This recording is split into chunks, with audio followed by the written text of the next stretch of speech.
Olá a todos, boa tarde. Sejam muito bem-vindos ao nosso webinário, A Educação Básica em Novos Tempos, Perspectivas e Inovações. Bom, eu me chamo Edilson Nery Júnior. O meu sinal é este, a mão esquerda em E, fazendo um sinal, um movimento curvo aqui no lado esquerdo da testa. Eu sou homem, sou pardo, de cabelo curto, de olhos escuros, e nesse momento eu visto uma camisa de cor rosa. E ao fundo há uma parede branca com um quadro de moldura marrom, e nele um fundo branco com os círculos coloridos. À minha direita, na tela, está a Daphne Fonseca. Ela é intérprete de Libras, uma mulher de pele parda, cabelos enrolados, pretos e com trança. Tem olhos pretos, está vestindo uma camisa preta, e ao fundo uma parede cinza claro. Embaixo, aqui na tela, está a Luciana Lima, também intérprete de Libras, uma mulher branca, cabelo liso, castanhos, está amarrado para trás, olhos castanhos e veste uma camisa preta. Ao fundo dela, uma parede branca. Então, essas são as nossas intérpretes que estarão conosco ao longo do evento. Bom, em virtude do momento que nós estamos vivendo, dessa pandemia, isso nos impossibilitou de realizar esse evento presencialmente. Então, por isso, estamos aqui de forma virtual, neste webinário, que está sendo transmitido para todas as redes sociais, pelo Facebook, pelo YouTube e pelo nosso site do evento. Além disso, esse webinário ele reúne três eventos que são realizados anualmente na Escola de Aplicação da UFPA, que é o 12º Fórum de Pesquisa e Extensão, o terceiro seminário de Inclusão na Educação Básica e o segundo seminário do estágio. Então, nosso objetivo é que esse webinário ele seja um espaço de diálogo entre toda a comunidade acadêmica para promover a divulgação científica e debater sobre ações voltadas para a educação básica. Bom, dito isto, nós vamos dar início aos trabalhos e aqui eu vou apresentar todas as pessoas que estão aqui conosco, nossos convidados, que logo mais darão as boas-vindas. Então, eu vou começar apresentando o professor Emmanuel Torinho, ele é o reitor da Universidade Federal do Pará. Vou apresentar o professor Mário Benjamin Dias, ele é o diretor adjunto da Escola de Aplicação, que nesse momento representa o professor Walter Silva Júnior, diretor da Escola de Aplicação, que não pôde estar conosco por conta de uma impossibilidade, ele está doente, mas estamos aqui na torcida para que ele se recupere logo. Vou convidar também a professora Suelen Godin, ela é coordenadora de Educação Inclusiva na Escola de Aplicação, e a professora Heloísa Freire, que é coordenadora de estágio também na Escola de Aplicação. Sejam bem-vindos a todos. E antes de nós fazermos essa saudação, nesse momento nós gostaríamos de fazer um minuto de silêncio, em respeito às mais de 280 mil vítimas da Covid em nosso país. Né? Então, esse é um momento de respeito e solidariedade aos familiares de todas essas pessoas, mas em especial aos familiares dos nossos alunos e dos nossos colegas da Escola de Aplicação, que muitos se foram por conta desse vírus. Então, esse é o momento que nós vamos prestar a nossa solidariedade, respeito, e não somente isso, mas que isso seja um momento de reflexão para todos nós, para que possamos cuidar de nós mesmos, cuidar do próximo e lembrar de toda a contribuição que todas essas pessoas deram para o FPA, para a Escola de Aplicação e para a sociedade, para a construção de uma sociedade mais justa e melhor. Então, nós vamos fazer esse 1 minuto de silêncio.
Obrigado a todos. Então, nesse momento, eu vou convidar a professora Heloísa Freire, ela é coordenadora de estágio da Escola de Aplicação, para que ela faça a sua saudação. Boa tarde. É um imenso prazer estar nesta mesa de abertura do webinário sobre educação básica em novos tempos, perspectiva e inovações. Me chamo Heloísa Freire, sou mulher de pele branca, olhos verdes, cabelos louros e lisos. Uso óculos de armação preta, estou usando um batom vermelho e uma blusa laranja. E ao fundo, eu tenho uma estante com livros. Sou técnica da Escola de Aplicação da UFPA e hoje estou como coordenadora do estágio da referida escola. E minha fala é de forma breve, mas bem precisa, sobre a coordenação de estágio na EA. A Escola de Aplicação tem como um dos seus princípios básicos, conforme o regimento, ser campo de estágio obrigatório por excelência, onde os estudantes da graduação podem, de forma mais próxima e de qualidade, potencializar a sua formação docente, por meio das práticas e orientações que vivencia no chão desta escola.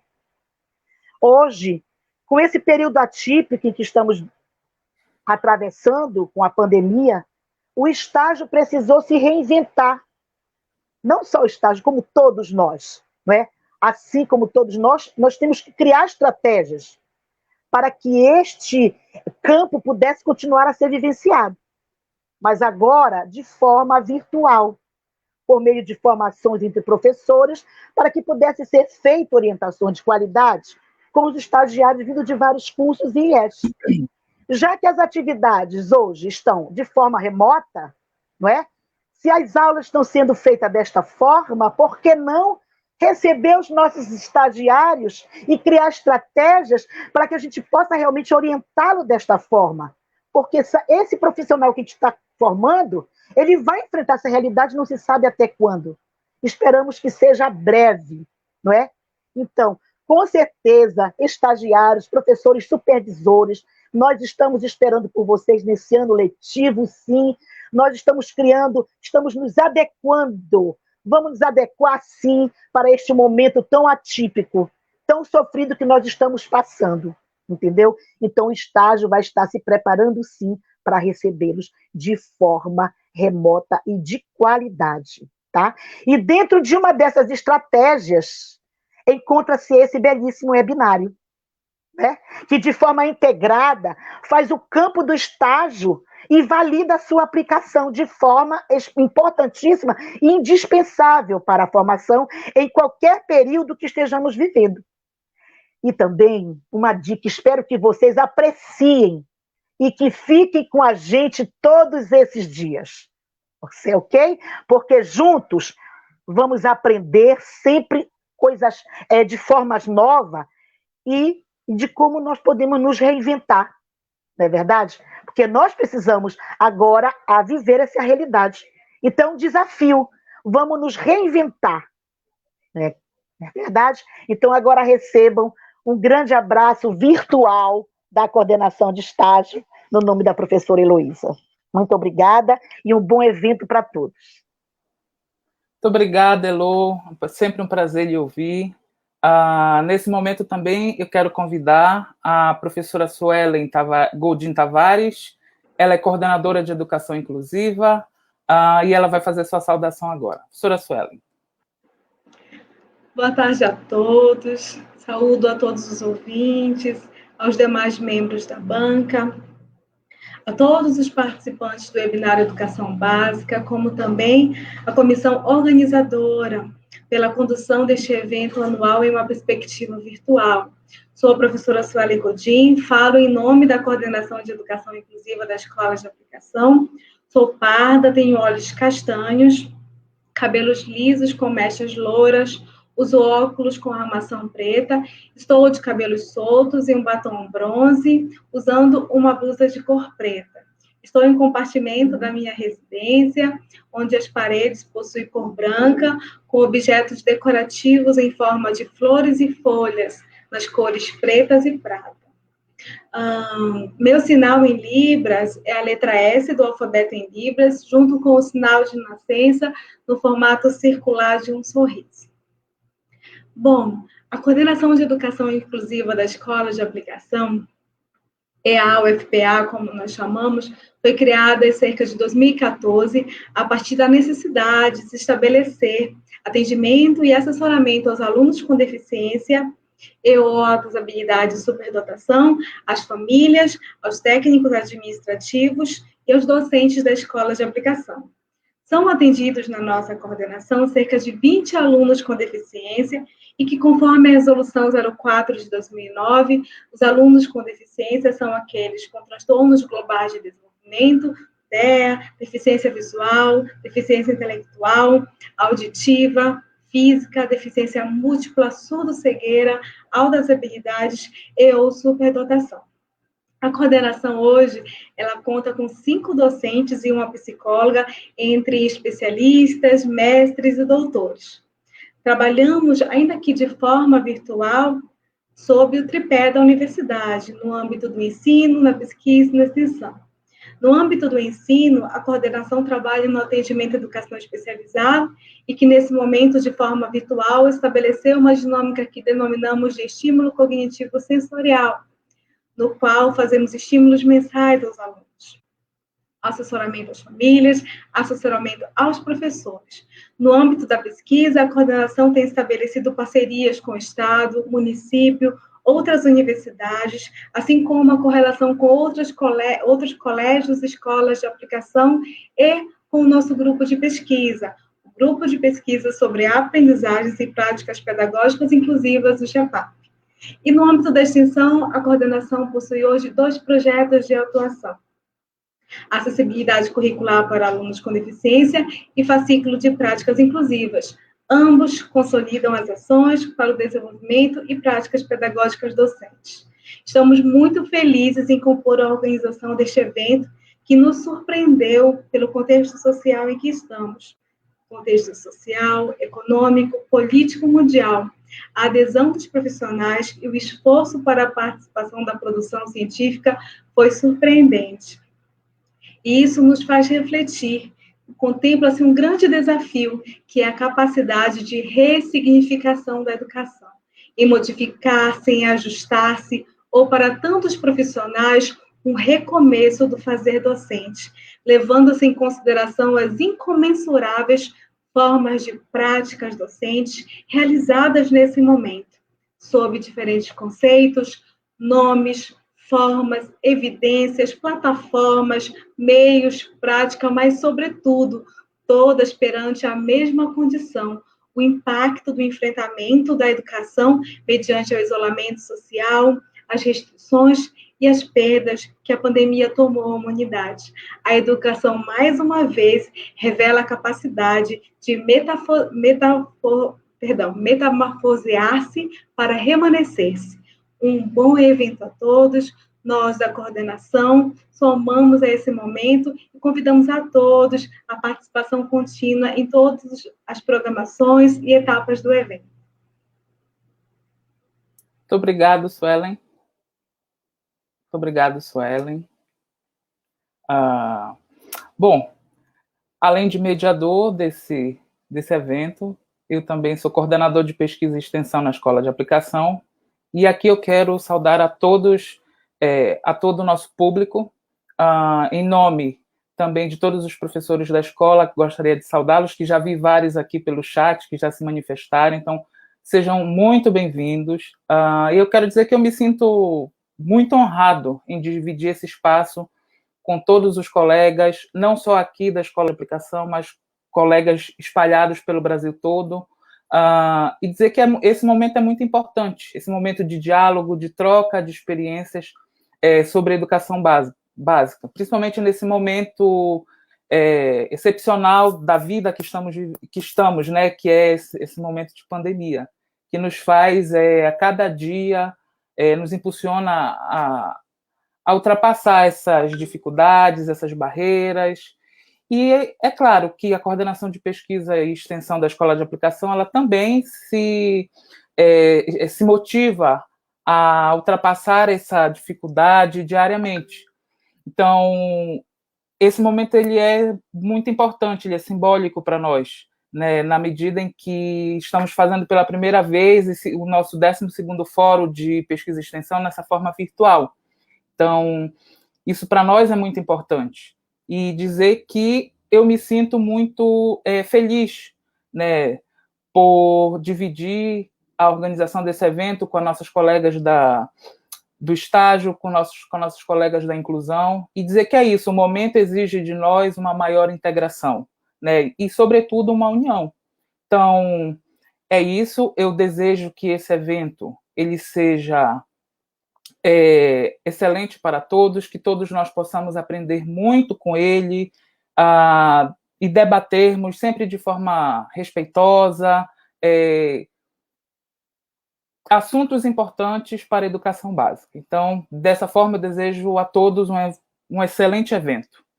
Agora também vou chamar o professor Mário Benjamin Dias, que é o diretor adjunto da Escola de Aplicação, que nesse momento vai representar o professor Walter Silva Júnior, diretor da escola. Sou Mário, bem-vindo. Boa tarde a todos e a todas. Meu nome é Mário Benjamin Dias, sou professor da escola, sou de Geografia. Em nome do magnífico reitor, eu quero saudar os colegas que compõem essa mesa de abertura e dizer que é com grande satisfação... Bom, eu sou de cor parda, tenho cabelo embranquecido, uso óculos de armação preta, estou na minha sala de estudo, atrás de mim tem uma estante de livros.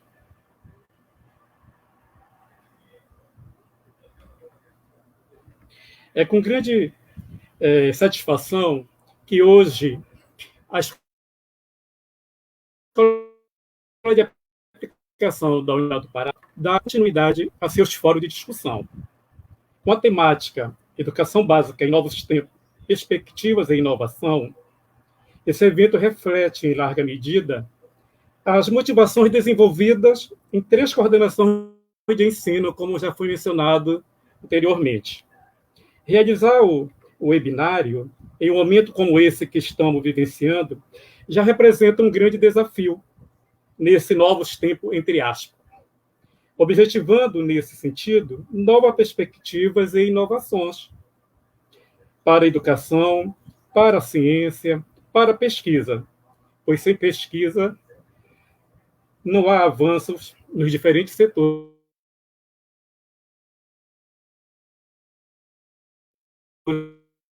da sociedade. A comunidade divulgar o que é realizado na escola, seja por meio dos projetos de pesquisa, de ensino, de extensão, tripé que sustenta e dá sentido a uma universidade, assim como as atividades realizadas na coordenação de inclusão, ao desenvolver ações voltadas para os estudantes com necessidades especiais, que não são poucas, as demandas são imensas, que não deixa também de ser um grande desafio nesse momento em que nós vivenciamos, com aulas virtuais diante da pandemia. Se as aulas presenciais para os alunos com necessidade já representam um grande desafio, imagine as aulas remotas, né? Assim como o papel da coordenação do estágio, né, que desenvolve inúmeras atividades com os estudantes da graduação da UFPA e de outras universidades do estado do Pará, assim como a Secretaria de Educação do Estado com os cursos técnicos.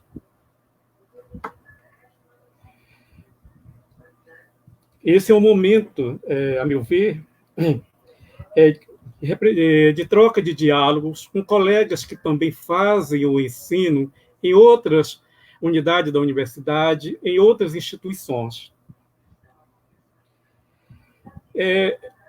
Eu considero que é um grande desafio esse evento que agora se inicia, uma vez que nós vivenciamos no país um ataque às universidades públicas com grandes cortes com verba na educação, o que representa, de fato, um desmonte no ensino público gratuito de qualidade, assim como a falta de políticas mais efetivas na área da saúde e nas políticas sociais que fossem capazes de amenizar os problemas sociais de uma parcela significativa da população brasileira. Então, nesse sentido, eu desejo que nesses dias que nós vamos ter mesa redonda, vamos ter pôster, vamos ter uma série de atividades no evento, que sejam extremamente exitosos, que sejam capazes de sair no final do evento enriquecido com as nossas discussões.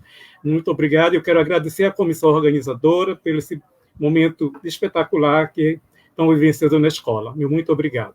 Muito obrigado, professor Mário. Também fico muito feliz em lhe ouvir. E agora eu quero convidar, para fazer a sua saudação, o reitor da Universidade Federal do Pará, professor Emmanuel Zaguri Torinho. Professor Emmanuel, bem-vindo. Obrigado, boa tarde a todas e todos. É com muita alegria que eu estou aqui participando deste webinário sobre educação básica, promovido pela Escola de Aplicação da Universidade Federal do Pará. Eu sou Emmanuel Zaguri Torinho, sou professor da Universidade Federal do Pará, atualmente exercendo a função de reitor da instituição. Eu sou branco, alto, tenho cabelos brancos, uso óculos, tenho olhos castanhos, estou falando do meu gabinete na reitoria, estou usando uma camisa cor-de-rosa e estou falando do meu gabinete na reitoria, tendo ao fundo uma parede branca, parecendo parcialmente um quadro da artista paraense Dina de Oliveira e a bandeira da UFPA. Eu quero aqui saudar o professor Mário Benjamin, diretor adjunto da Escola de Aplicação da UFPA. Deixo aqui uma saudação também ao professor Walter, diretor-geral. Quero saudar o professor Edilson Neri Júnior, coordenador de pesquisa e extensão da Escola de Aplicação. Quero saudar a professora Suelen Gondim, coordenadora de educação inclusiva da Escola de Aplicação.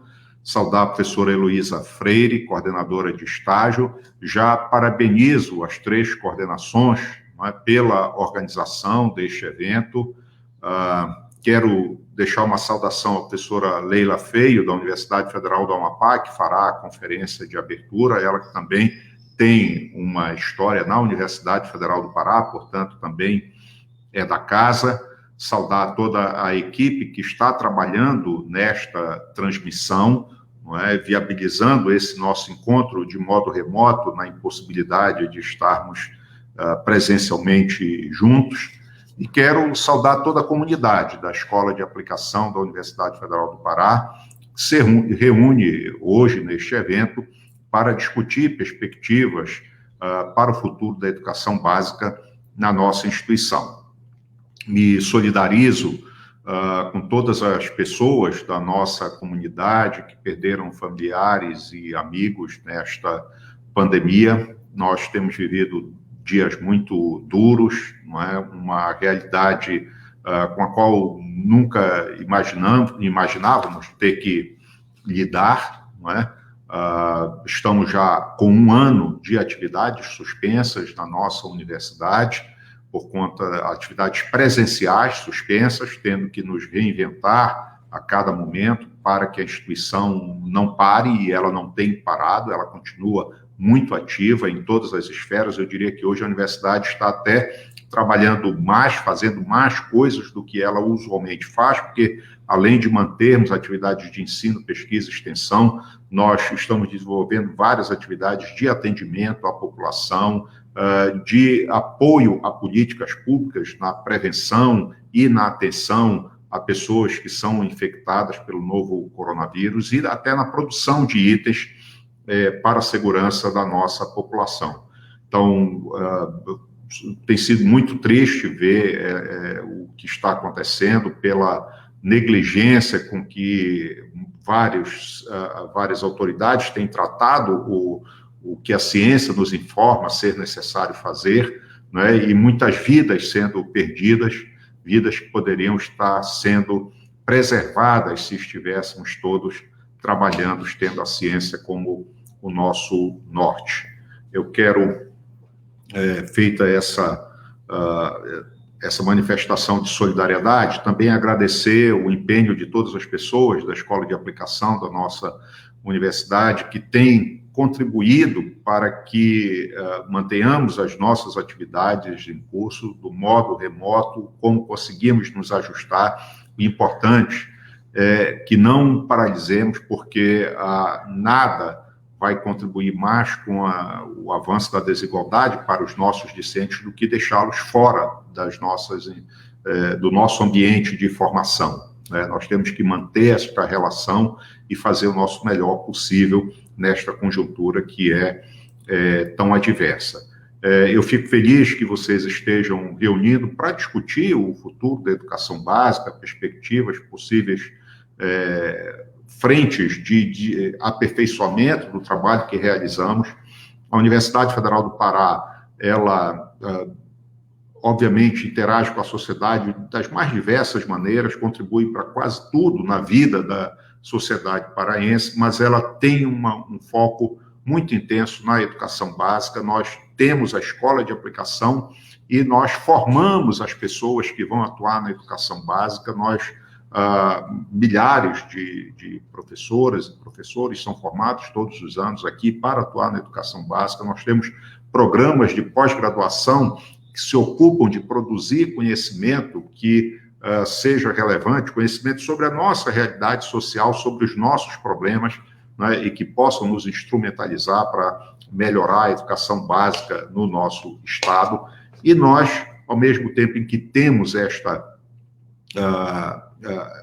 preocupação de contribuir de modo muito intenso com a educação básica, nós temos tido também uma preocupação muito grande de fazer da Universidade Federal do Pará uma instituição que se ocupa diariamente com a inclusão e com a acessibilidade. Temos avançado muito nas políticas voltadas para a inclusão e acessibilidade, não apenas com os nossos programas de ação afirmativa, mas também com os trabalhos que desenvolvemos pela permanência dos nossos alunos. Então, para finalizar, quero dizer a vocês que estamos criando na Universidade Federal do Pará uma assessoria para o ensino básico, técnico e tecnológico, justamente com o propósito de fazer com que as nossas políticas institucionais, todas elas, estejam cada vez mais alinhadas com o trabalho que desenvolvemos voltado à educação básica e ao ensino técnico e tecnológico, em particular ao trabalho que é desenvolvido na nossa escola de aplicação. Então, parabéns a vocês por tudo que têm feito pela nossa universidade em favor da sociedade, parabéns pela organização desse webinário. Saúde a todas e todos e um grande abraço. Muito obrigado, professor Emmanuel, pelas suas palavras. Eu quero agradecer a todos os colegas que participaram anteriormente. Eu quero ratificar também a importância desse webinário e dizer que a Escola de Aplicação, da nossa enorme satisfação, né, de termos esse momento para dialogar com todos, né, trocar essas experiências e que possamos diuturnamente lutar por uma educação mais justa, mais inclusiva. Antes de continuar, eu vou pedir aqui para a nossa produção botar todos os nossos convidados na tela, porque nós vamos logo mais começar a conferência de abertura. Então, eu vou fazer um agradecimento a todos os nossos colegas que participaram desse momento mais formal, digamos assim. Então, professor Mário, professor Emmanuel, professora Suelen, professora Heloísa, eu agradeço muito a presença de vocês nesse momento. Dizer que o nosso objetivo é lutar diariamente por essa educação de mais qualidade, com mais justiça social. E não só isso, né? Creio que seja um consenso entre todos nós que aqui estamos, de que nós queremos e lutamos para formar cidadãos e cidadãs que sejam conscientes dos seus direitos, dos seus deveres, e não somente isso, mas que eles sejam reflexivos e críticos, né, sobre todas as suas ações na sociedade. E, claro, que eles também estejam dispostos a contribuir para que tenhamos mais inclusão, mais respeito à diferença, que é algo que nós precisamos muito, sobretudo nesse momento que nós vivemos. Então, assim, de coração, muito obrigado a vocês que estão aqui conosco. E os trabalhos estão abertos, né? Então, agora eu vou convidar a nossa conferencista de abertura.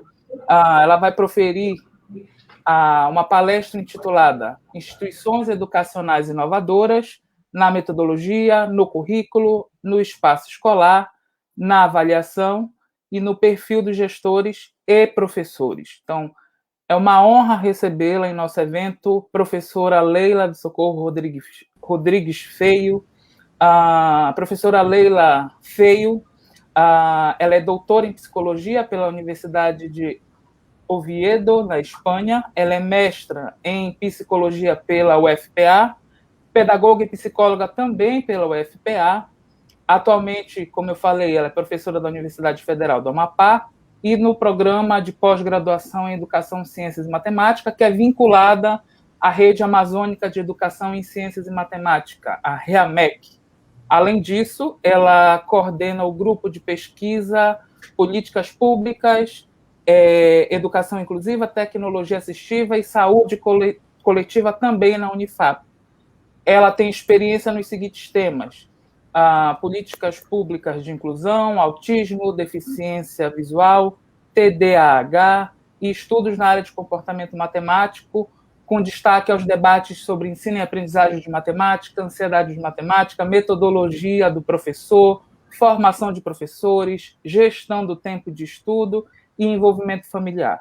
Então, professora Leila, é uma honra tê-la conosco. Seja muito bem-vinda e a palavra está com você. Muito obrigada, professor Nery. Antes de mais nada, antes da saudação oficial, não quero quebrar o protocolo, mas eu gostaria de descrever um pouco, né, a minha pessoa aqui para a audiência presente. Então, eu sou Leila, mulher. A minha cor de pele eu considero parda. Algumas pessoas dizem que eu sou de cor branca porque eu tenho cabelo claro, mas eu me considero de cor parda. Estou vestindo um vestido preto e branco, não dá para aparecer muito na tela, me parece. Tenho 1,66 m de altura, 62 quilos aproximadamente. Uso óculos, tenho olhos pretos. Meu sinal em libras é como se fosse um L que sai do meu braço direito, porque eu tenho um sinal no braço direito.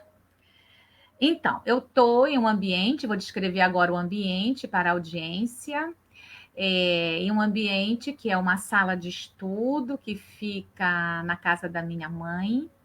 Nesta sala tem uma estante com livros, algumas recordações da infância, quadros, umas bonecas. E o que mais eu posso dizer? Eu estou em uma mesa, né, de escritório, na frente de um computador, sentada em uma cadeira de cor preta. Penso que isso chega até a audiência um pouco, a maneira como eu estou aqui no meu ambiente, ok? Bem, gostaria muito de saudar, em nome do reitor, professor doutor Emmanuel Zaguri Tourinho, todos aqui presentes, professores, professoras, técnicos, técnicas, alunos, alunas, de graduação, de pós-graduação, da educação básica, os intérpretes, brailistas, comunidade acadêmica, científica, comitê organizador, comitê científico. Então, em nome do professor, quero saudar a todos, toda a audiência presente. E eu gostaria muito também de agradecer, né, o convite do professor Nery, que nós temos uma relação também, nos conhecemos na educação básica, dizer que é uma satisfação muito grande estar aqui com vocês, inclusive pela memória afetiva, né? Uma memória afetiva de ter vivido parte da minha vida acadêmica, científica, na Universidade Federal do Pará, pela instituição que eu tenho um grande apreço, muita consideração por ter feito 2 cursos de graduação, um mestrado e um doutorado em parceria com uma universidade de Oviedo, na Espanha. Então, penso que o estudo é uma forma de mobilidade social. Então, a Universidade Federal do Pará, ela me recebeu com 17, 18 anos, e eu só saí de lá quando terminei o doutorado nesta parceria. Com essas palavras, eu quero agradecer também à Escola de Aplicação da UFPA, que me permitiu fazer um dos meus estágios de pedagogia. Quando eu fiz pedagogia, que foi meu primeiro curso de graduação, foi pedagogia, meu segundo que foi psicologia. E eu tive, entre tantas escolas em Belém, eu tive a Escola de Aplicação como um campo de prática de estágio. Ainda muito jovem, eu fui para essa escola fazer meu estágio. Então, a memória afetiva toma conta de mim, me sinto emocionada por isto e feliz ao mesmo tempo de ter chegado aqui, um pouco que sem esperar, né? Porque foi por meio do Nery, já não conheço os professores da Escola de Aplicação, então é uma satisfação muito grande.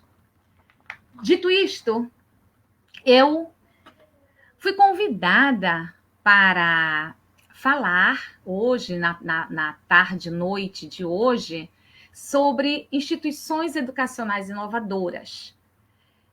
O texto do título, ele é um pouco longo, mas é porque eu gostaria que a minha fala ela agregasse, em certa medida, um pouco sobre o currículo, a avaliação, o perfil do gestor-professor, do professor-gestor. Né? Nas palavras iniciais, foi mencionado sobre a educação especial e inclusiva, o quanto os alunos com necessidades específicas, eles precisam ter um olhar com uma formação adequada. Os alunos com necessidades específicas, já foi colocado pela professora coordenadora da educação especial e inclusiva, o público-alvo da educação especial. Alunos com deficiência, e ela disse todas, com transtorno do espectro autista, com altas habilidades / superdotação. Então, é preciso estarmos preparados para atender este público e a todos. Temos várias pesquisas na área, né? Desenvolvemos vários estudos, mas é na nossa prática do cotidiano da sala de aula, é numa flexibilização curricular, é numa adaptação do currículo, da metodologia, dos objetivos, que nós vamos extrapolando barreiras e fazendo com que este aluno tenha acesso e acessibilidade. Então, a temática do evento, e eu já, a partir de agora, e já deveria, quero desejar um excelente evento a todos presentes, em novos tempos, quer perspectivas, inovações, porque vivemos em um contexto pandêmico. E vejam que interessante, dentro de um evento, agregamos outros que são fundamentais para o ensino, a pesquisa e a extensão, que é o 12º Fórum de Pesquisa e Extensão, o 3º Seminário de Educação Inclusiva na Educação Básica e o 2º Seminário de Estágio. Quanta destreza, quanta habilidade, agregar vários eventos em um só, de uma grande dimensão e um grande aprendizado. Os eixos que esse evento traz são 5 eixos: inovações, desafios, currículo, avaliação, políticas públicas, práticas pedagógicas, formação inicial e continuada. Vejam como os temas, eles estão todos entrelaçados com tudo que foi falado pelos diretores, pelo reitor, pelo coordenador do evento, pela comissão organizadora do evento, professores, coordenadores. Que fantástico! Uma organização com temas entrelaçados, que em nenhum momento vai perder o seu foco ao longo de uma semana de trabalhos, né, que pela fala inicial, nós vamos ter de segunda a sexta-feira que vem bastante atividades para o evento. Bem, a minha fala também, ela vem, em certa medida, com pontos de reflexão. E a gente começa fazendo uma reflexão sobre esse contexto, porque como que nós vamos inovar em um contexto de pandemia? Mais de 11 milhões infectados, mais de 287 perdas, isso até ontem. Quase 3.000 mortes por dia. Todos os dias estamos vendo na mídia, com familiares, amigos, colegas anônimos, pessoas que estão infectadas, pessoas que estão indo para o ocaso. Então, diante desses dados, muitas pessoas desenvolvem transtornos mentais. Não é fácil lidar com esse sentimento de perdas diárias, cotidianas. Então, a ansiedade toma conta do nosso ser, comportamentos depressivos ou estados depressivos, dificuldade em conciliar o sono e a vigília. Mulheres, em grande maioria, tendo que dar conta de lidar com todos os sentimentos e emoções que o momento nos remete, e ainda cuidar dos filhos, aula online, e para os que não têm aula online, e para os que não conseguem ir à escola, receber a merenda escolar, que antes era um alvo de muitas crianças. Como ficam essas famílias? Vivenciamos negacionismos, por um lado, mas por outro, a esperança. Coloquei um esmalte de cor verde para passar, mediar, compartilhar um pouco esse sentimento, esse verbo de esperançar. Muitos casos de depressão, inclusive, e ansiedade, são alvos de pesquisas. A suspensão das atividades escolares está entre as de maior impacto. Como se pode controlar a propagação do vírus frente às contingências ambientais instaladas em famílias que não têm saneamento básico? Como que posso falar de instituições educacionais inovadoras diante deste cenário? Mas é preciso ter esperança. É preciso encontrarmos uma saída. E este evento é um momento para isto. Então, como garantir, por exemplo, um retorno às aulas presenciais se não temos equipamentos de proteção individual? Como garantir um espaçamento de 1,5 metro ou 2 entre carteiras? O uso do álcool em gel, A limpeza dos condicionadores de ar, das mesas, a higiene que é preciso ser precisam ser feitas. Então, eu preciso ter todo o controle de biossegurança para voltar, em certa medida, tranquilo para esse espaço físico. Vivemos em um país com aproximadamente entre 12 e 14 milhões de desempregados, porque esses dados eles são oscilantes, eles flutuam muito. Aproximadamente fica nesse intervalo entre 12 e 14 milhões de desempregados. Essas famílias precisam sair de casa. Para onde vão essas crianças? Se a maioria vai para a escola. E como esta escola desenvolve suas atividades? Que metodologias utilizam? Como é o perfil do professor gestor? O que podemos fazer? Temos segurança para desenvolver nossas atividades? Quem nos dará essa segurança? E como me sinto emocionalmente diante desse contexto pandêmico?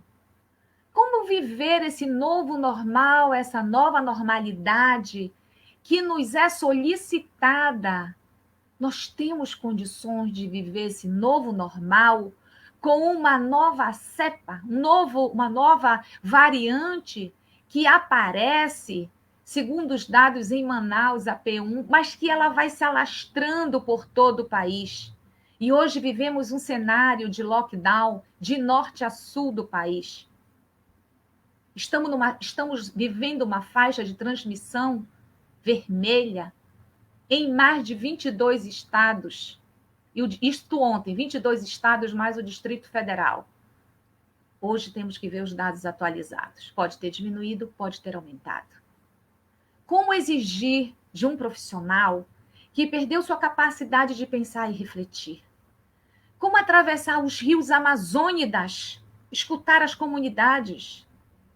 Como fazer o atendimento online por meios digitais? Se a universidade não me preparou para esta realidade?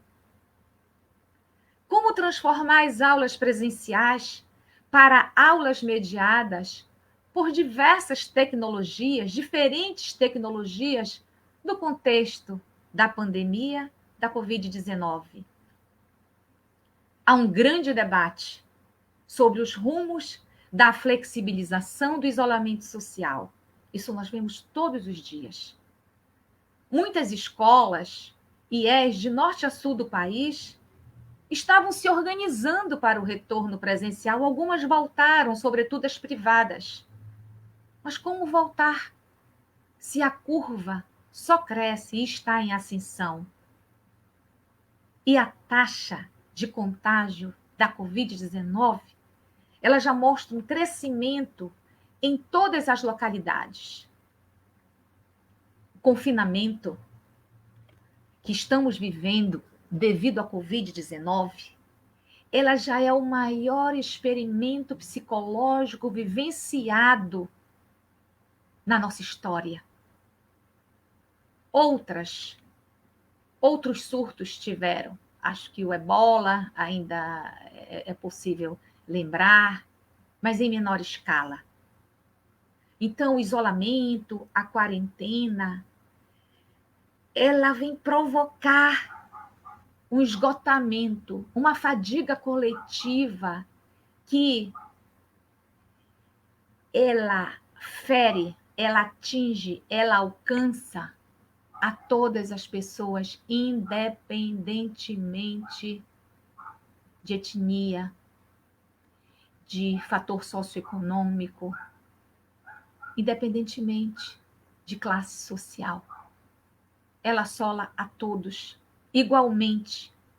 E a falta de políticas públicas implementadas quanto à assistência psicológica durante a pandemia vai fazer com que paguemos um preço bem alto. Mas quais as possíveis consequências mentais ocasionadas pela maior crise sanitária? Sensação de estar sobrecarregado.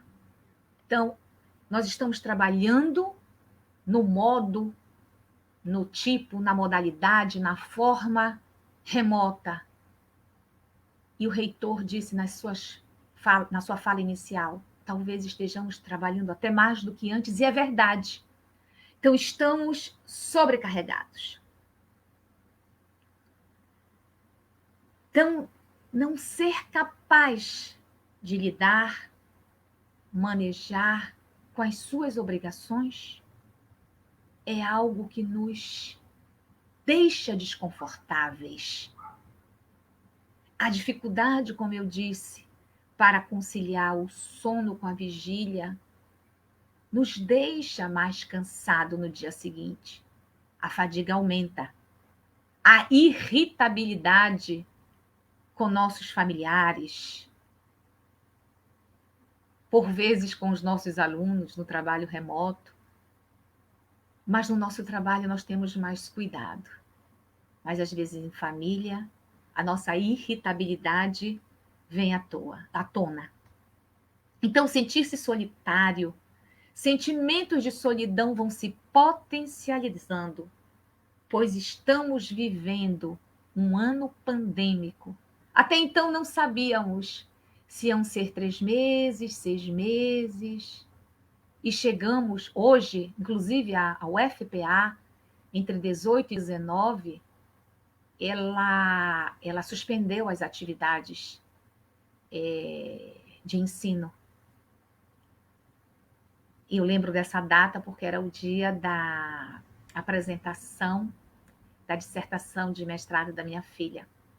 E foi feita por meios digitais. Por isso que eu lembro exatamente, eu estava em Belém nesta data. Dia de São José, padroeiro de Macapá. Então, continuando. A pandemia da Covid-19 é de tal magnitude que há um misto de sentimentos e emoções. Por um lado, pessoas que choram facilmente ficam mais emotivas. Por outro lado, pessoas que demonstram uma certa agressividade porque não sabem lidar com essas emoções e muitas emoções que são novas, que se apresentam diante de um contexto que nós não tínhamos vivenciado ainda. Por um lado, as pessoas tendem a ser mais solidárias, adesão às campanhas de solidariedade, etc. Mas com pessoas vulneráveis não é bem assim. Não é à toa que nós estamos vendo um alto índice de violência doméstica, abusos físicos, vítimas de abuso de poder, um uso mais alarmante de substâncias psicoativas, uso abusivo do álcool. Então, são muitos contextos que estamos vivenciando e que precisamos administrar. Por isso, é importante estar atentos, alertas a alguns sintomas que podemos sentir, né? Comportamentos autonômicos, como taquicardia, pressão no peito, a falta de ar, aquela sensação de que a pele está vermelha, o pelo eriçado, a irritabilidade. Então, essas reações emocionais precisamos estar mais atentos e procurar ajuda psicológica. Então, esse momento pandêmico, ele pode ensinar sobre como as pessoas respondem à adversidade. Mas também poderíamos estar bem mais preparados se tivéssemos dado a devida importância à nossa saúde física e mental quando todo esse contexto pandêmico foi instalado. Mas e as desigualdades sociais em países como o nosso, por exemplo? Quem vai subvencionar, quem vai disponibilizar aos profissionais pacote de dados para uso na internet, tablet ou computadores, espaços físicos também? O que dizer dos equipamentos, da rede de infraestrutura, né? Como é que nós vamos administrar tudo isto?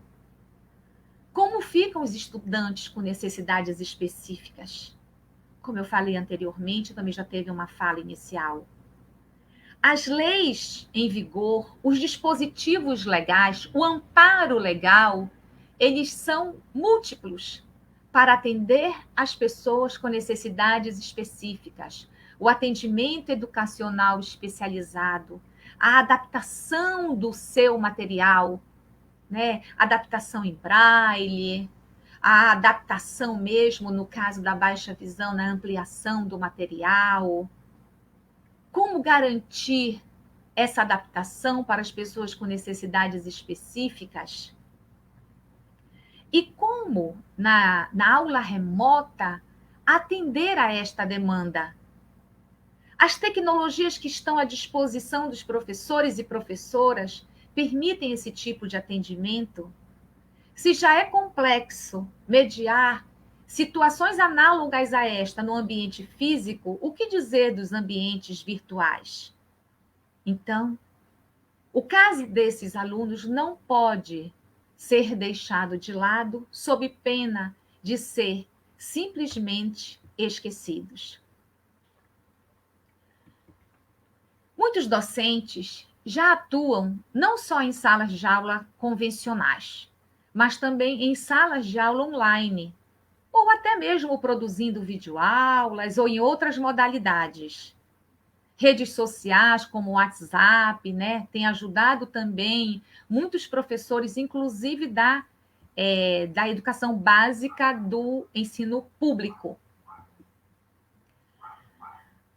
E aí a gente entra um pouco, né, em uma fala e continuamos a reflexão, ainda que esses pontos iniciais eles foram voltados para uma grande reflexão atrelada ao nosso tema, mas se a gente se direcionar agora para possibilidades de metodologias alternativas como recurso didático na formação crítica do estudante, seria uma inovação.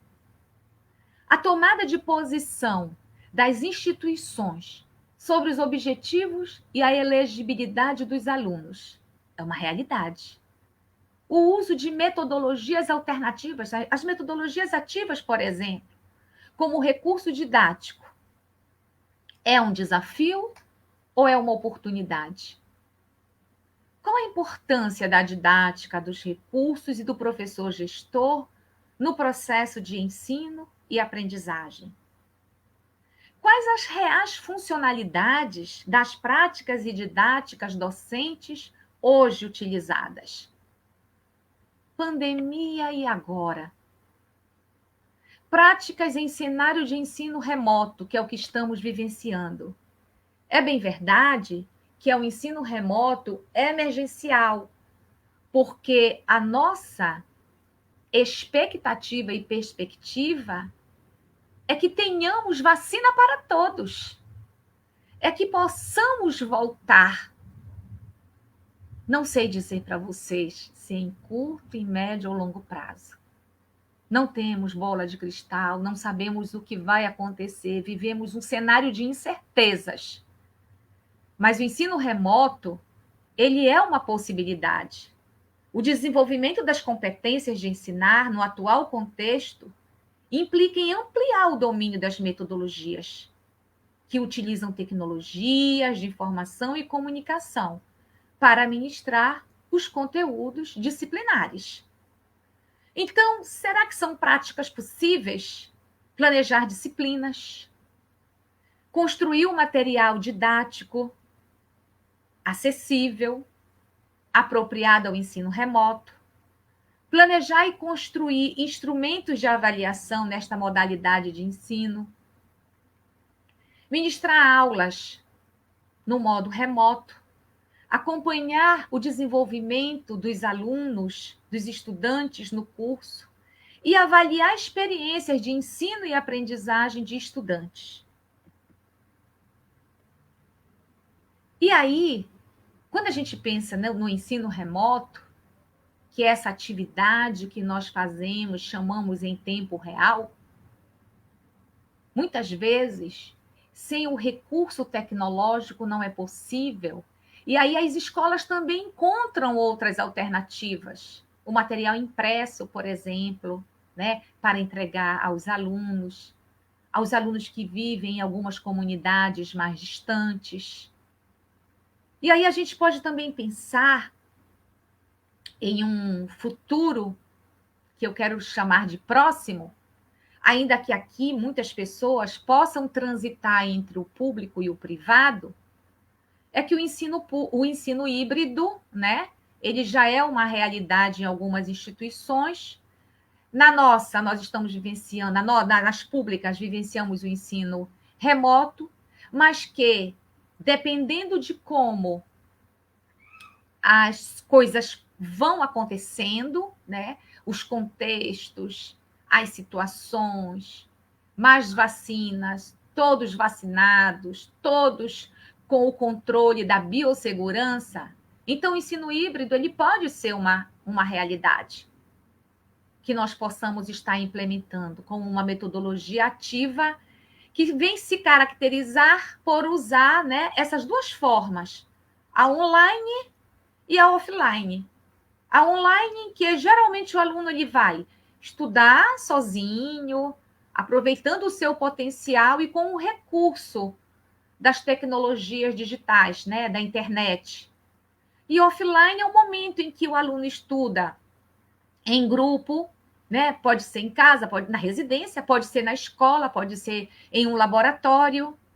Então, são modelos que vão unir, né? Que vão aí relacionar um pouco do trabalho que você faz com o uso do recurso da internet, nesse modelo online, e offline, quando você realiza atividades, inclusive com a ajuda de um colega, de um professor. E hoje nós não podemos viver essa parte, né, do estudo presencial. Mas a gente traz como uma possibilidade, como eu disse, não sei se é curto, longo ou médio prazo. Então, com relação a esse aprendizado online, né? Na parte que o aluno ele possui o controle sobre algum elemento do seu estudo, então ele vai organizar o tempo, o horário que ele vai estudar. Mas também a gente traz uma reflexão. Ao mesmo tempo que nós queremos que o nosso aluno ele seja autônomo, para se trabalhar com essas metodologias alternativas, metodologias ativas, a sala de aula invertida, por exemplo, né? O aluno ele precisa ter ele precisa ter que os processos de autorregulação do seu estudo estejam ativados. Então, ele precisa se organizar, né? Ele precisa se planejar, executar e avaliar o seu processo de estudo. Isso é o que eu estou chamando de processo de autorregulação do estudo.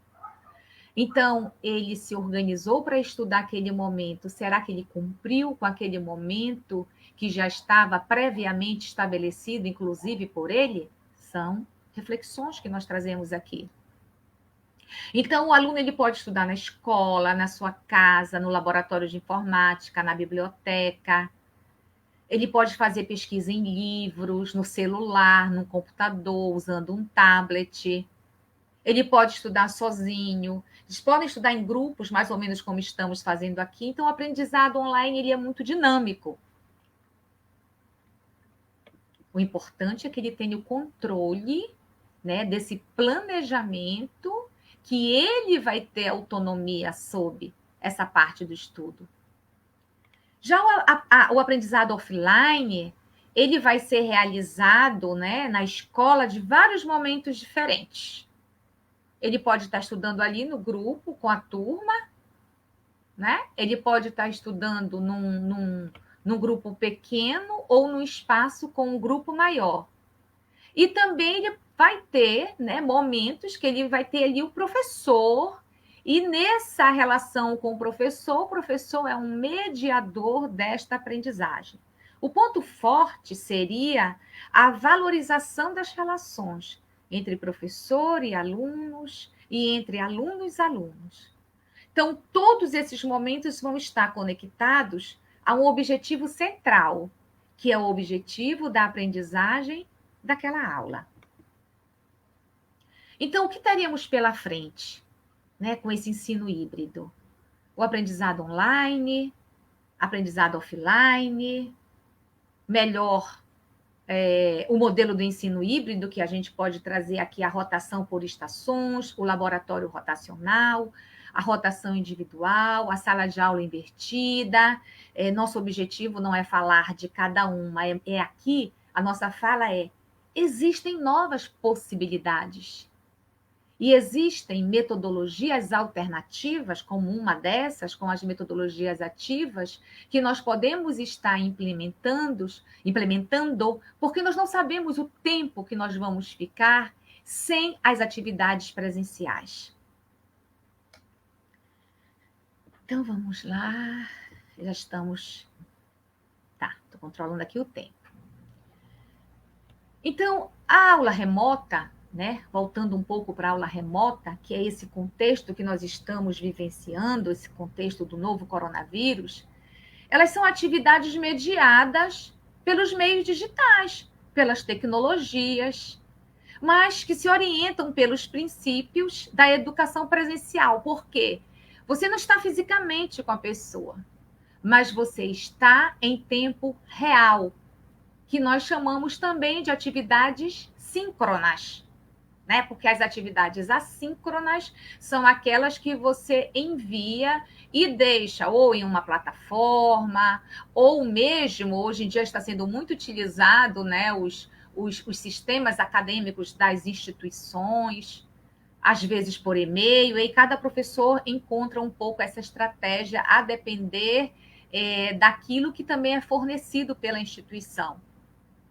Então, como foi dito, na impossibilidade de realizar os encontros presenciais entre professores e alunos, devido às medidas de isolamento social, as aulas remotas elas surgem como uma alternativa para reduzir os impactos negativos no processo de aprendizagem. E isto hoje foi falado aqui por outros colegas que me antecederam, ainda que de forma muito breve nas suas falas iniciais. Nós não sabemos o tempo que essa pandemia ainda vai continuar. Até porque já foi falado, e reitero, nós não temos segurança nenhuma. Então, nós não podemos cruzar os braços, porque os nossos alunos também anseiam, clamam, né, por estar de volta à sala de aula. E hoje, a sala de aula, ela, infelizmente, ou felizmente, para o nosso bem-estar físico e também de saúde mental, não pode ser presencial. Então, a instituição de ensino pode, por exemplo, criar turmas específicas com atividades remotas, desde que seja respeitado todo o planejamento do conteúdo e carga horária previamente estabelecida. A demanda tecnológica das aulas remotas é menor, sendo possível adotar aplicativos e serviços abertos e genéricos de comunicação e interação. Bem, uma fala para dar continuidade é como funciona o ensino remoto. Mas a gente não vai se alongar nisto, porque essa aula remota, esse ensino remoto, é uma disponibilidade que o professor tem, né? Ou diariamente, ou de acordo com o seu horário, no sentido de trabalhar remotamente aquele conteúdo, aquele assunto planejado. É o que nós chamamos de essa aula em tempo real, que a gente não consegue tocar, mas é uma proximidade que nós temos com o nosso alunado, de vê-los. E muitas vezes nem podemos tocá-lo e nem vê-los, porque para ativar a câmera é preciso também ter um pacote de dados bom, ter uma boa internet, e nem sempre dá para ativar. Mas só o fato de você estar naquela interação, né? A interatividade, ele ativando o áudio e te dando um retorno, ou você falando, você cumprindo um pouco aquela tua tarefa enquanto mediador da aprendizagem, você também se sente melhor.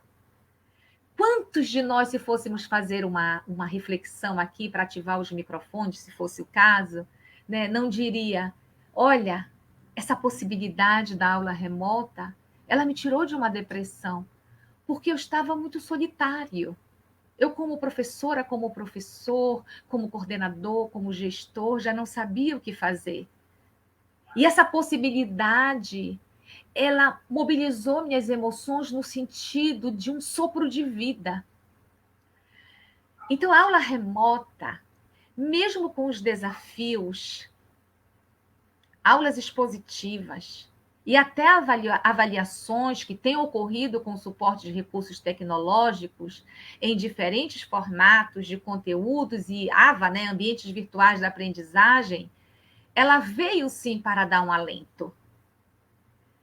E ela veio também para garantir para o nosso aluno o ensino que ele tem direito. Ele tem direito. Talvez não seja a melhor alternativa. Essa alternativa, ela pode não ser a ideal, mas ela é a real. Então vamos lá.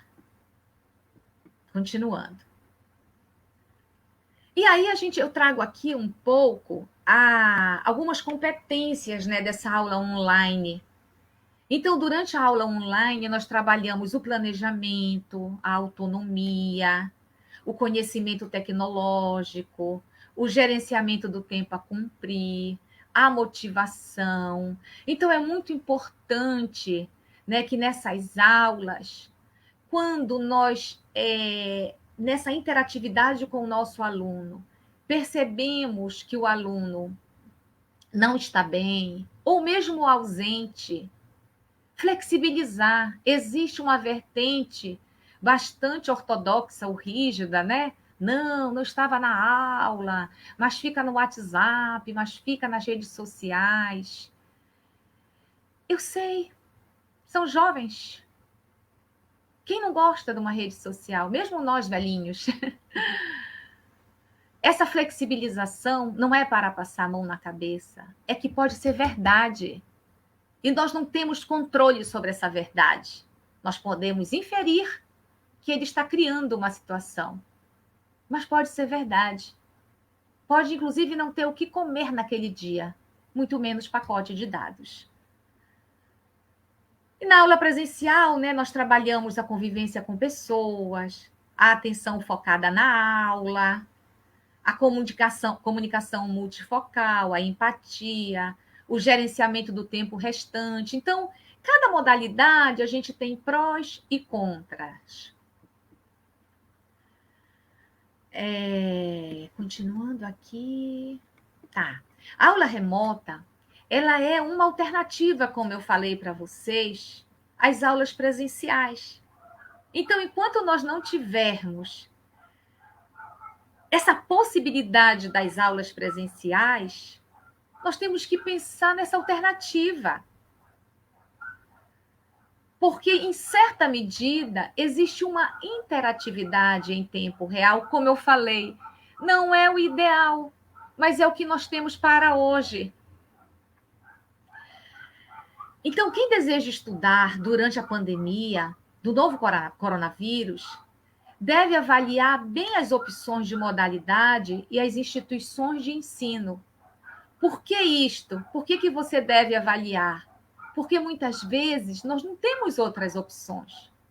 Muitas vezes, quando nós falamos não para o sistema, mas nós temos que pensar e o que temos para hoje? E o que temos disponível para hoje? Sabemos que a aula presencial, ela nos dá um conforto também. Ela nos dá uma garantia do olho no olho, do sorriso, do toque, das experiências multissensoriais.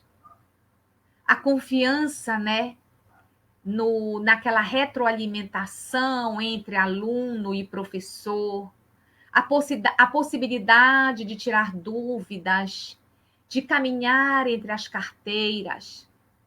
Realmente, nas aulas remotas, eu não transito entre as carteiras, mas eu posso, né, pegar lá aquele sopro de esperança na aula remota para vê-los, para mediar, para compartilhar um assunto, mediar uma dúvida.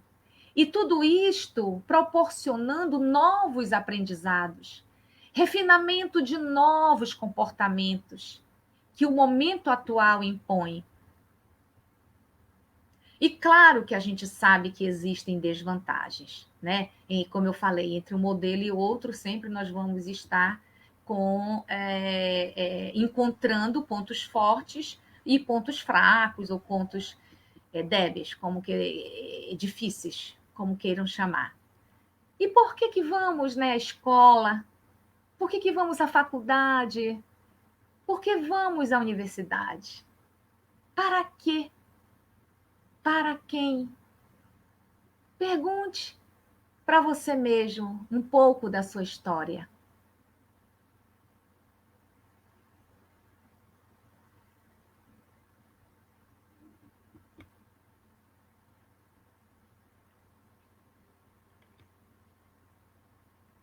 Como aprendemos? O que significa aprender? O que significa se desenvolver?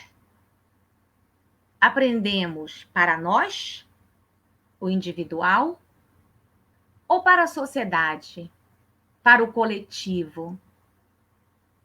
Para ser um meio, um facilitador de mobilidade social, porque é por meio do estudo que às vezes nos resta um sopro de esperança. Então, o que podemos pensar acerca dessas metodologias? Pode favorecer a autonomia do educando, despertando a curiosidade, estimulando tomadas de decisões individuais e coletivas. As metodologias ativas, algumas nós já citamos, algumas delas, utilizadas, está também a problematização, está a reflexão, está a sistematização, que tem como objetivo instigar o estudante mediante problemas, pois assim ele tem a possibilidade de examinar, refletir, posicionar-se de forma crítica. Então, diante do cenário de um contexto pandêmico, encontramos carteiras e corredores vazios, portões de escolas fechadas, alunos e professores em casas.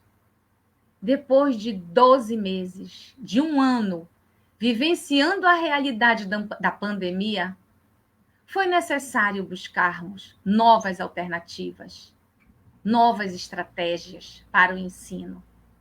E neste contexto, uma possibilidade foi esta do ensino remoto.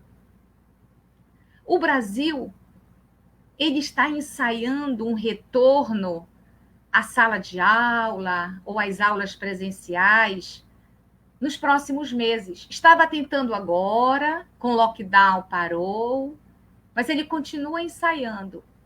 Existem grupos favoráveis, vertentes favoráveis, pesquisadores, a ciência a favor, outros fazendo uma fala de calma, não é bem assim. Mas como voltar às aulas presenciais hoje? De todas as formas, se necessário voltar, talvez a estratégia, a forma, seja o ensino híbrido. É provável que as escolas tenham que lidar, por um período de tempo que não sabemos qual, já falei, se é a curto prazo, médio prazo ou longo prazo, com crianças, adolescentes, adultos. Então, parte desses alunos em casa e parte presencialmente na escola. A minha fala era esta. Muito obrigada.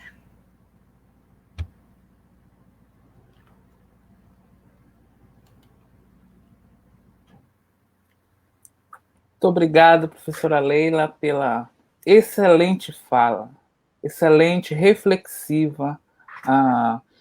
Foi realmente um momento grandioso para todos nós, e nós temos muitas interações aqui, tanto pelo Facebook quanto pelo YouTube.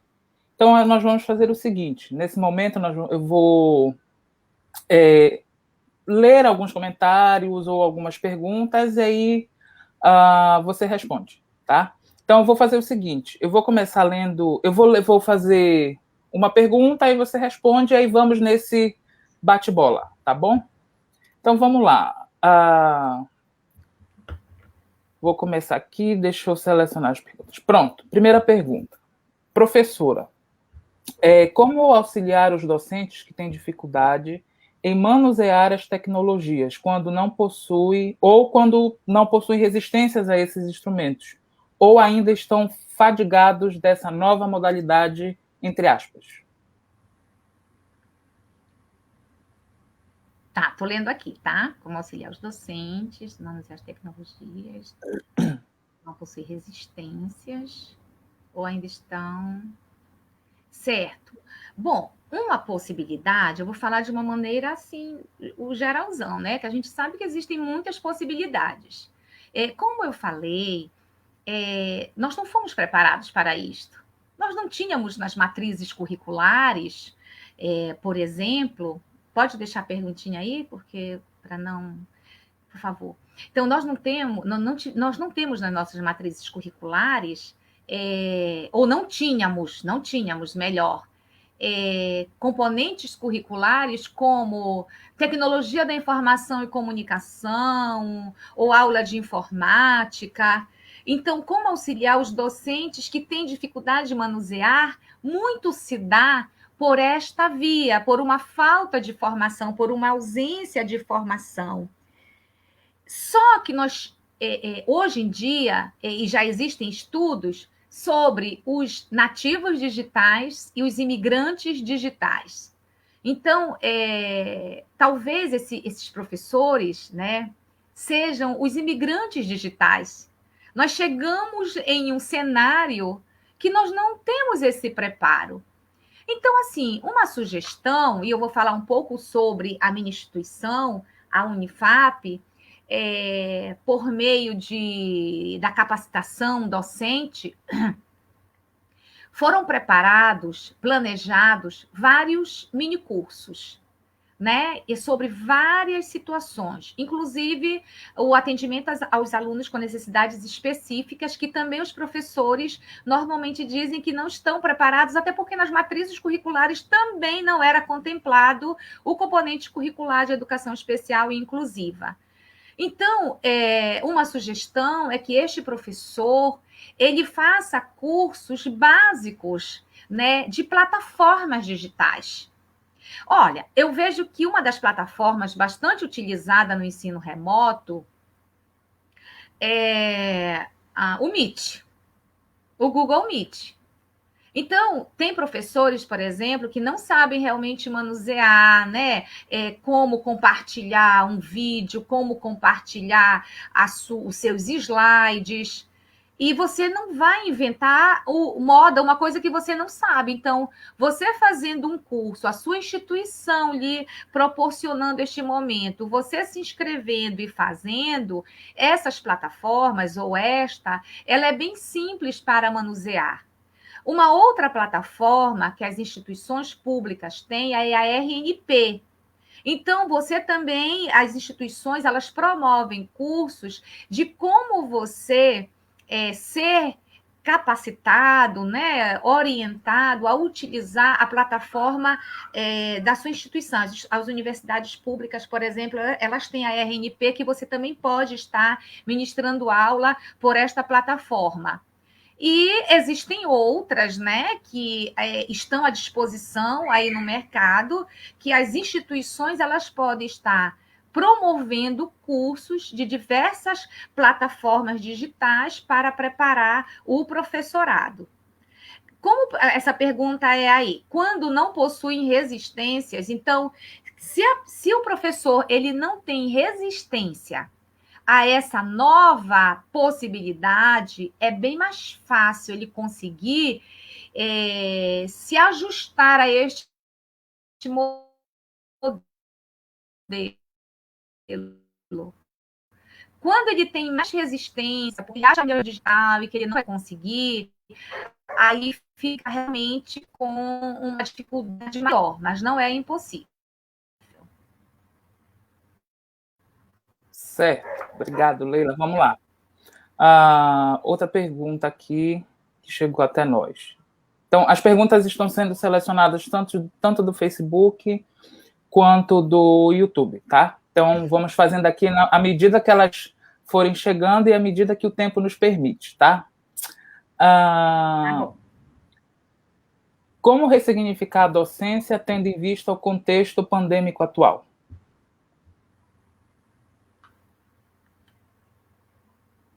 Como ressignificar a docência?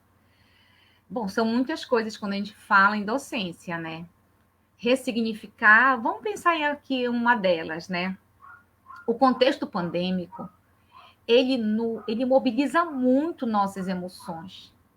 E quando a gente pensa em ressignificar, por exemplo, estratégias, metodologias, parece mesmo difícil. Porque se eu estou bastante afetado emocionalmente, se o comprometimento da saúde mental ele é tamanho que essa fadiga coletiva de inquietação, de medo, de incerteza, de pânico, o transtorno de ansiedade, ele é um guarda-chuva.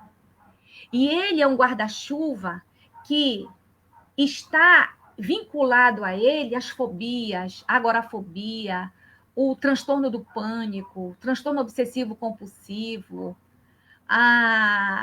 os transtornos alimentares, né? A inapetência ou exagero na hora de comer, o vômito provocado. Então, como ressignificar a docência em um contexto como este? Não é fácil. Então, eu diria que as nossas instituições, as mais diversas que estão aqui hoje, nessa live, podem proporcionar, por exemplo, atendimento psicológico para o professorado e seus familiares. Ressignificar a docência não é só o trabalho. Como que eu vou trabalhar se o meu estado emocional está super alterado de momento? Então, ressignificar a docência é, primeiro, cuidar de si.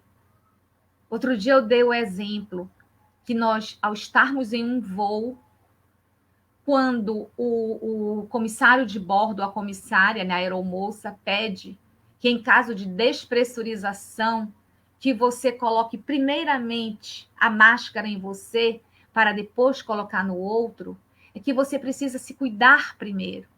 Então, eu posso ressignificar a docência, e nesse sentido amplo, posso, mas eu preciso estar bem.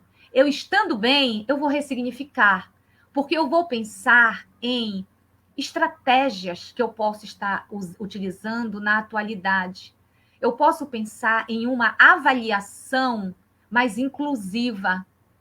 Eu posso pensar em uma avaliação que ela não seja só punitiva. Por que eu vou punir mais se nós já estamos punidos por conta desse contexto de pandemia? Então, ressignificar a docência é pensar, primeiro, na sua saúde mental, e você estando bem, você ressignifica a docência, porque você vai encontrar novas possibilidades de avaliação, de interatividade, de ir em busca de cursos de capacitação para interagir com seu aluno de uma maneira mais adequada, porque a gente não sabe o tempo que isto vai levar. Legal. A próxima pergunta. É um comentário seguido de pergunta.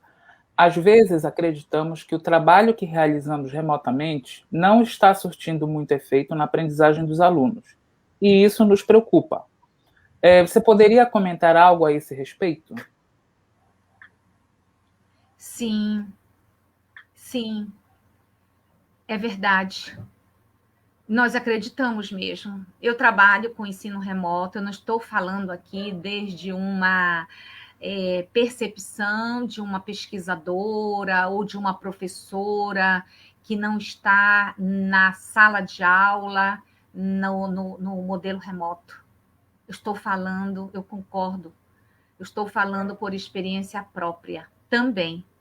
Nós acreditamos, sim, que às vezes o trabalho remoto dá a impressão de que ele não está funcionando, mas quando eu tive uma experiência fantástica agora com alguns alunos das minhas turmas, quando eu pedi uma avaliação e eles disseram: professora, que bom que a senhora nos oportunizou abrir a sua disciplina, porque nós tivemos um semestre suplementar, né? Vamos chamar um semestre especial, né? Em caráter de excepcionalidade. Então, tivemos os alunos que se matricularam nesses componentes curriculares, mas que agora vai ser, na reativação do período 2020.1, eles têm a garantia de fazê-lo também.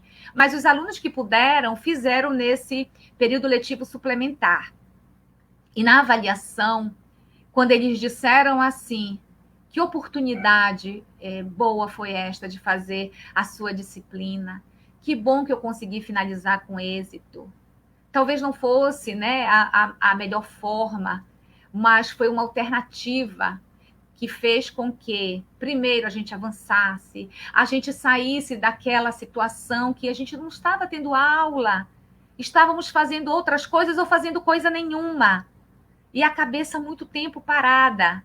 Então, às vezes, nós pensamos, acreditamos que a coisa não flui, mas para o aluno, quando a gente avalia, ele diz sim. Eu estou falando dos meus alunos. Evidentemente que os meus alunos, eles uma parcela um percentual muito baixo de um total de alunos que estudam por esta modalidade, certo? Não estou falando aqui de um contingente, estou falando de um grupo pequeno, que são os meus alunos. Então, nós acreditamos, sabe, que parece que, inclusive, quando a gente pede assim, dando um exemplo mesmo da nossa prática com o ensino remoto, quando nós falamos assim, né, bom dia, ou boa tarde, ou boa noite, sintam-se abraçados, hoje, dia 19 de março, dia de São José, como vocês estão? E aí ninguém fala nada, dá aquela sensação, sabe, de que você está só na sala. Aí você olha para o lado e vê o seu grupo de alunos. E aí você pergunta, vocês não estão me ouvindo? Vocês estão com problema no áudio de vocês? Não estamos sim ouvindo, professor. Então, todo mundo está muito tímido ainda com esse novo modelo, com esse novo formato. É normal. Então, a gente realmente acredita que dá aquela impressão. Mas avaliemos. Mas avaliemos assim, com o coração. Não vamos avaliar, às vezes, aquela avaliação que ela é muito fragmentada. Um aluno disse, o outro, não, a minha conexão cai, porque a gente sabe que a conexão cai. Nós sabemos que não é o ideal. Não é. E eu espero que nem seja por muito tempo. Que voltemos logo para a gente ter esse momento da proximidade, do toque. Quando eu digo toque, não é esse toque, só o toque físico, é o assentir com a cabeça, é o trânsito pela sala, é a ida até o quadro, enfim. Mas pode ser, às vezes, uma percepção equivocada que nós temos. Mas se, ao avaliarmos a turma, concordar que não teve êxito, que não teve sucesso, na grande maioria, então é hora realmente da gente refletir, parar, pensar e pensar numa nova alternativa. Obrigado, Leila. Olha, eu tenho algumas perguntas aqui que elas são na mesma direção, digamos assim. Então, eu vou fazer uma sequência e aí você comenta. Eu vou começar por uma das perguntas que chegaram por último e depois retorno para as iniciais. Essa pergunta diz o seguinte: o governo vetou hoje o projeto que assegura internet grátis a alunos e professores da rede pública. Como lidar dentro do cenário público com essa situação? Essa é a primeira pergunta, e agora eu vou fazer as demais que estão correlacionadas, tá? A outra que chega nessa direção é assim: não seria também importante acesso à internet gratuita e de qualidade também no treinamento dos nossos alunos no ensino remoto? E a outra é: em que medida as desigualdades no acesso digital pode favorecer a desigualdade educacional?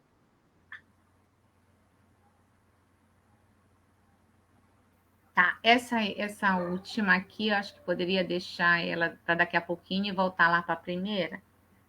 Isso, porque não dá para anotar tudo, então eu preciso ficar aqui. Eu acho que eu vou pôr essas 3 primeiras nesse conjunto de perguntas. Bom, tem aí, né, que o governo vetou hoje o projeto que assegura internet grátis a alunos e professores da rede pública. É muito difícil lidar com um cenário deste.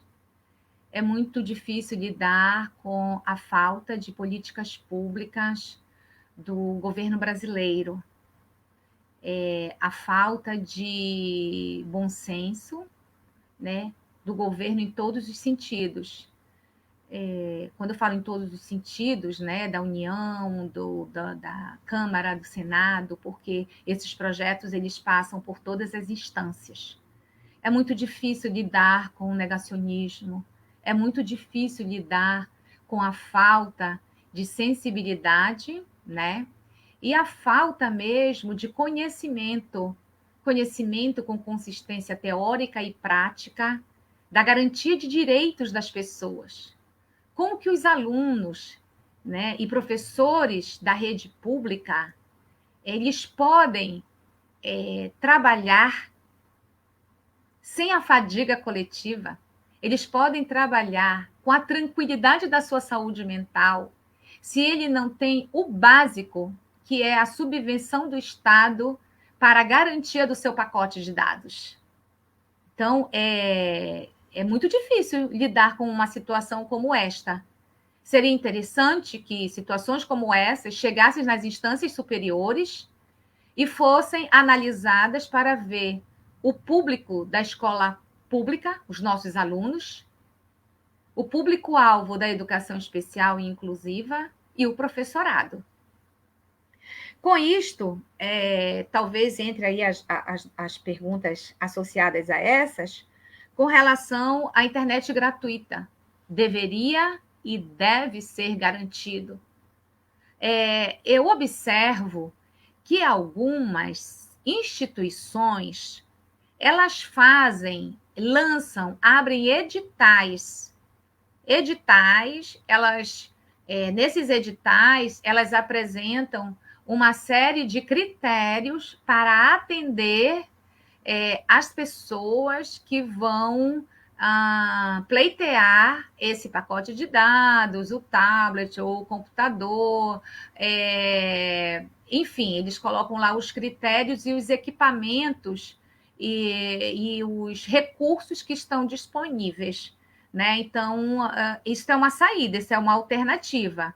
Eu conheço várias instituições que fizeram isto, mas também sei que muitos alunos se queixam que, às vezes, eles solicitam o benefício, ele está dentro do critério, mas que foi indeferido o seu pedido. Então, é algo que a instituição precisa rever. Alguma coisa está acontecendo. Então, seria também como sugestão interessante que as instituições tivessem um comitê, né, de reavaliação desses pedidos, já que a pessoa não entende por que o seu pedido foi indeferido. Então, alguém precisa dar uma resposta. E aí, essa última pergunta, que também tem relação, né? Tá, não, é agora. Em que medida as desigualdades no acesso digital podem favorecer as desigualdades educacionais? Em muitas. E aqui ela vale para todo o público, né? Para professorado e alunado. Então, essa desigualdade ao acesso digital, você já tem a dificuldade em lidar com a máquina, com o equipamento, com os recursos tecnológicos, com as plataformas. Você já tem essa dificuldade, como eu falei. Se você for nativo digital, você talvez não tenha tanto. Os jovens têm muita facilidade, inclusive as crianças também. Mas se você for imigrante digital, você poderá ter mais dificuldade. E isto incide nas desigualdades educacionais. Porque quem tem o conhecimento, quem tem as condições, avançam. E quem não tem, cada vez mais fica para trás. Então, as desigualdades educacionais e sociais, elas vão ser uma realidade se as políticas públicas não forem implementadas, inclusive alguém, né, forças do Ministério Público, comunidades, lideranças, indo contra este veto que vocês acabaram de anunciar, que as tecnologias, os pacotes, os meios digitais, eles foram vetados. Certo, Leila. É o seguinte, nossa produção já informa que nosso tempo está terminando. Então, eu vou fazer o seguinte, eu vou fazer mais uma pergunta já de antemão. Eu peço desculpas ao público por não poder fazer todas as perguntas, são muitas, tá? Mas vamos lá, essa é a nossa última pergunta. Quais os benefícios das metodologias ativas para os estudantes público-alvo da educação especial e inclusiva? Tá, só um minutinho que... Obrigada. Gente, eu estava com a garganta seca. Só um minutinho.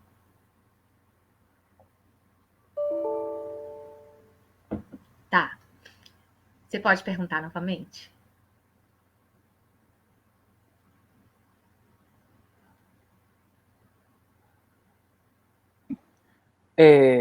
Quais os benefícios das metodologias ativas para os estudantes do público, alvo da educação especial e inclusiva? Bem, vejamos. O ensino híbrido, por exemplo, ele é uma metodologia ativa. O PBL, que é o aprendizagem baseada em resolução de problemas, é uma metodologia ativa, considerada. A sala de aula invertida, enfim. Mas eu fico aqui refletindo, essa pergunta ela é muito, muito interessante. Daí um debate, ainda não me corta, eu sei que a gente está caminhando para o final. Só volta a pergunta, por favor. Gente, o público-alvo da educação especial, nós já situamos aqui, né? São os alunos com deficiência, os alunos, dentre elas, deficiência auditiva, visual, a física, múltipla, surdo-cegueira, transtorno do espectro autista e altas habilidades / superdotação. Esse é o público-alvo da educação especial. Vejam, as metodologias ativas, se ela vem para beneficiar o aluno com desenvolvimento típico, ela também vai beneficiar o aluno que tem alguma especificidade. Ela pode beneficiar. Tudo vai depender, independentemente se é metodologia ativa, da metodologia que o professor vai implementar, inclusive numa sala de aula com aula expositiva. Por que eu digo isto para vocês? Porque se nós temos professorado que muitas vezes ele não sabe nem o que é o autismo, ele não sabe o que é o transtorno do espectro autista, a sintomatologia, a dificuldade na fala, na comunicação, na linguagem, nas interações sociais. Como é que ele pode desenvolver qualquer que seja a metodologia com alunos com alguma especificidade se ele não sabe o que é, como lidar com isto? Então, os benefícios das metodologias, eles podem ser enriquecedores ou não, a depender de quem está na frente, seja na sala de aula presencial, seja na aula remota. Então, eu tenho alunos com necessidades específicas, que eles participam da minha aula, e eu utilizo, por exemplo, os textos. Vamos pensar aqui numa metodologia ativa na sala de aula invertida. Vamos imaginar aqui que a gente entregue para ele, dando um exemplo prático, né? Olha, a gente tem esses temas para debate, esses artigos, e os alunos vão se apropriar daquele material, fazer a leitura e trazer para o próximo encontro a dúvida, a fala, a mediação, o comentário. E o aluno com necessidade específica, ele vai se beneficiar porque ele tem condições de fazer uma leitura, por exemplo, com um recurso do NVDA, se ele for cego. Então, eu estou falando NVDA, mas existem outros mais modernos.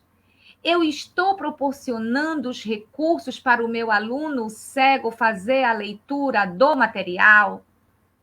Então, entende que o benefício das metodologias, independente de qualquer que seja, eles são muitos. Mas eu tenho que dar para ele não só o acesso dele estar aqui na minha frente, como nós estamos agora, mas também a acessibilidade. Cego, acessibilidade em braille. Comunidade surda, nosso aluno com surdez, o tradutor-intérprete, olha, está lá na lei. Está lá na lei, né? Dizendo, olha, é necessário ter um tradutor-intérprete quando você tem um aluno com surdez. A 10436, né? De 2002, regulamentada pelo decreto 5626 de 2005, né? A garantia de direitos do tradutor-intérprete na sala de aula quando tenha um aluno surdo. Não só isso, né? Também a presença nos componentes curriculares, de Libras nos cursos de licenciatura e fonoaudiologia, e também como optativa nos cursos de bacharelado. Então, vejam que existem leis, existem dispositivos legais, mas isto está sendo assegurado. Então, eu diria que os benefícios, eles são os mesmos de qualquer metodologia, mas eu preciso garantir para ele a acessibilidade a esta metodologia. Bom, eu dei o exemplo da deficiência visual de um aluno cego, se for com baixa visão, esse material ampliado, o aluno surdo, o tradutor-intérprete, mas se a gente pensar em um aluno com dislexia, né, ele vai precisar de um ledor. Quem vai ser o ledor nesse período de pandemia? O aluno com dislexia também, para além do ledor, ele precisa ter a garantia de 1 hora a mais. Não só ele, tá? O autista também. Temos lei, temos uma nota técnica 04 de 2014. Quem garante para ele 1 hora a mais nas suas avaliações? Então, os dispositivos legais, o amparo legal, ele é amplo. Outra coisa é o que está na letra da lei e o que se faz na prática com esses alunos. Certo, Leila. Muito obrigado. Eu tenho outras perguntas, mas nesse momento não será possível fazê-las, tá?